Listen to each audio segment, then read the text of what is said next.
Meaning of gremlin. Gremlin. Gremlin. Gremlin. Gremlin.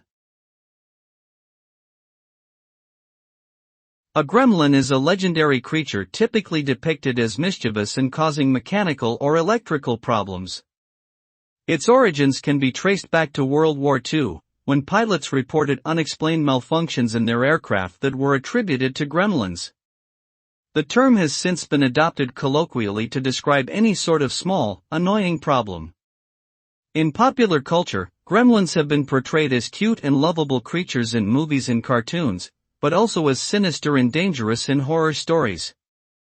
The word gremlin has become a part of the English language, commonly used to describe small, troublesome creatures or entities.